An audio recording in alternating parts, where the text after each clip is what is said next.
हाँ। Muscles are responsible for all external movements. Muscles जो है हमारे सारे एक्सटर्नल मूवमेंट्स के लिए रिस्पॉन्सिबल होती है। These are also responsible for movement of internal things, जैसे एयर, यूरिन, ब्लड, इनके लिए भी रिस्पॉन्सिबल होती है। External movements are carried out by 640 muscle. बाहरी मसल्स जो होती है वो 640 होती है जो ये मूवमेंट करती है ना। और जो बोन से अटैच रहती है। मस्कुलर सिस्टम पढ़ रहे हैं क्योंकि हमारे कोर्स में मस्कुलर और एक्सक्रीटरी सिस्टम, हम अभी हम्म। मसल ज्यादा फोकस कर रहे हैं। तो ये जो मसल्स होती है बोन से अटैच रहती है, and these are called skeletal muscles. जो बोन से अटैच रहती है मसल, उसको स्केलेटल मसल बोलते हैं। They are arrange in bilateral symmetrical fashion and it means every muscle is having its mirror image muscles to the other side.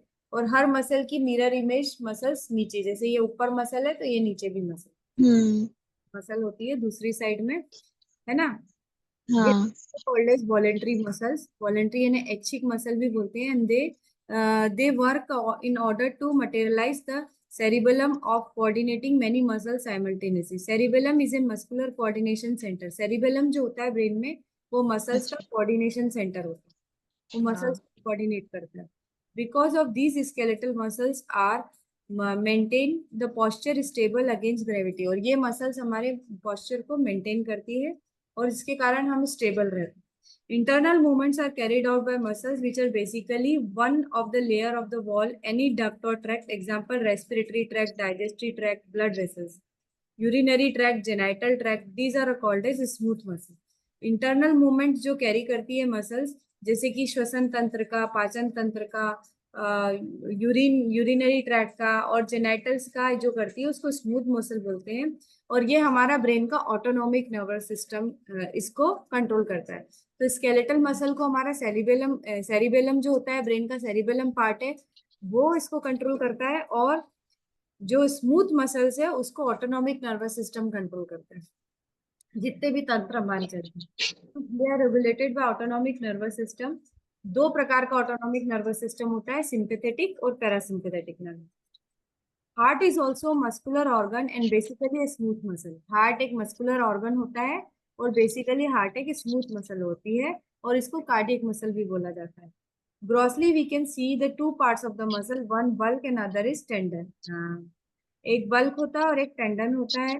Bulk is made up of bundle of muscles fibres, tendon is a rope like connective tissue, है ना। तो muscles हम्म। दो चीजों से मिलकर बना होता है। ये फोटो दिया हुआ है, ये छोटा सा फोटो, इसमें ये जो ऊपर है ये बल्क है और ये नीचे है वो टेंडन। टेंडन किसका बना होता है? टेंडन एक रस्सी के जैसा होता है और एक प्रकार का कनेक्टिव टिश्यू होता है।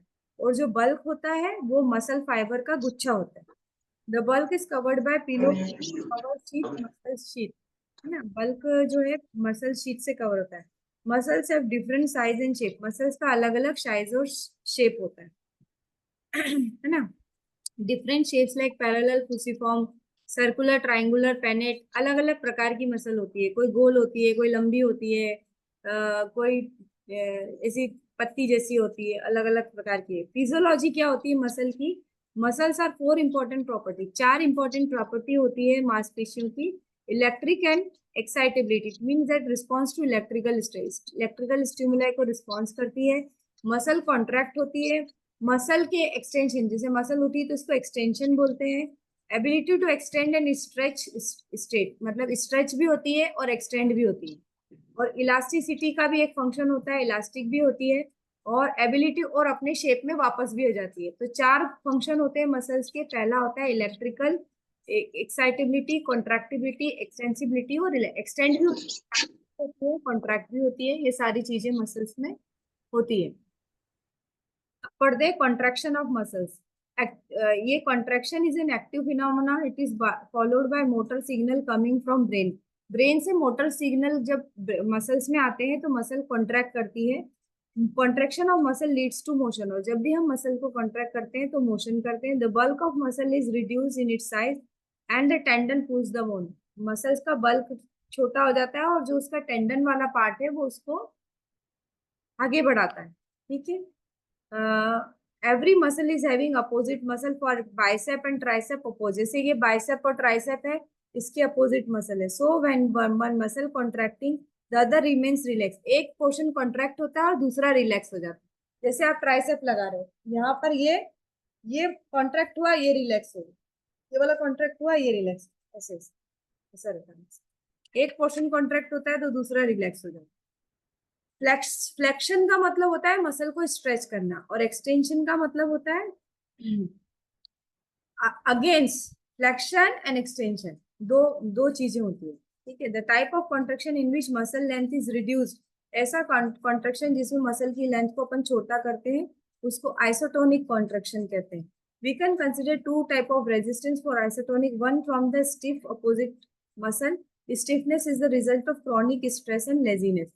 कभी मसल जो स्टिफ हो जाती है ना, हम बोलते हैं बहुत दिन से एक्सरसाइज नहीं करी इसलिए मसल स्टिफ हो रही है ना. Other is weight exercise. Weight exercise करने से क्या होता है, we try to contract the muscle against the weight. This is training of muscles how to contract against resistance and helps to improve the tone. ये muscles को tone करती है. Wait muscle को टोन करता है और एक्सरसाइज क्या करती है, उसकी स्टिफनेस को कम करती है. तो दोनों प्रकार की एक्सरसाइज करना चाहिए. वेट ट्रेनिंग भी करना चाहिए और स्ट्रेचिंग भी करना चाहिए, क्योंकि हमें हमें हमारी मसल्स को स्टिफ भी करना है और हमें हमारी मसल्स को जो है वो टोन भी करना है. Isotonic contraction is followed by movement and also come back from the movement by the same muscle and return its origin. Up in posture, no doubt adopt the posture need isotonic contraction. Some muscle after adopting the posture, further mechanism holding the posture stable with the comfort for same time. At the same time, body needs to overcome the pressure of the gravity exerted on them.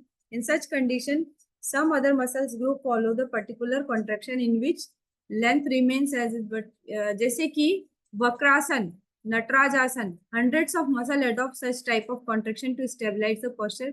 This type of contraction is called as isometric. Vakrasana में जो contraction होता है, या फिर ये जो मैंने आपको बताया नटराज आसन में जो कॉन्ट्रेक्शन होता है इसको आइसोमेट्रिक कॉन्ट्रेक्शन बोलते हैं.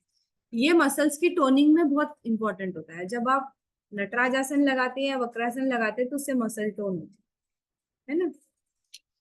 Muscle tone is the continuous and passive partial contraction of the muscles at rest which helps in tonation of the posture. The tone developed by creating programming in the motor neurons in brain and spinal cord. ये tone कैसे develop होता है, ये programming करता है motor neurons की जो brain और स्पाइनल कॉर्ड से attach. Regular repeated contraction through different exercise makes programming in nervous system. जब आप अलग अलग एक्सरसाइज करके डिफरेंट एक्सरसाइजेस करते हैं तो ये प्रोग्रामिंग हमारे ब्रेन और स्पाइनल कॉर्ड में होती है. टू अपोजिट मसल में अंडरगो आइसोमेट्रिक कॉन्ट्रैक्शन साइमल्टेनियसली. दो अपोजिट मसल आइसोमेट्रिक कॉन्ट्रैक्शन एक साथ कर सकती है. Stretching is a passive phenomenon. Stretching एक अच्छा फिनोमिनन होता है, पैसिव फिनोमिनन होता है. There are motor signals to stretch the muscles. और मोटर सिग्नल होते हैं मसल्स को स्ट्रेच करने की. Stretching do not require energy. Stretching के लिए किसी प्रकार की ताकत की जरूरत नहीं होती है. Stretching can be done his own or by the force of other external thing. Stretching दूसरे के एक्सटर्नल थिंग्स के फोर्स से भी की जा सकती है या खुद भी फोर्स लगा के की जा सकती है. Smooth muscles have greater amount of stretching. Example, expansion of stomach, expansion of uterus, etc.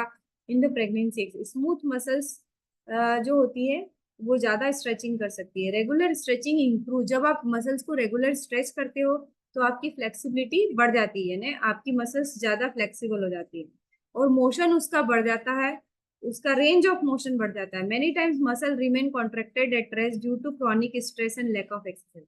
और जब आप मसल्स की एक्सरसाइज नहीं करते हो तो वो कॉन्ट्रैक्टेड रहती है और वो क्या करती है, फ्लेक्स मतलब रिलैक्स नहीं होती. क्यों? क्योंकि एक्सरसाइज हम कम करते हैं इसे.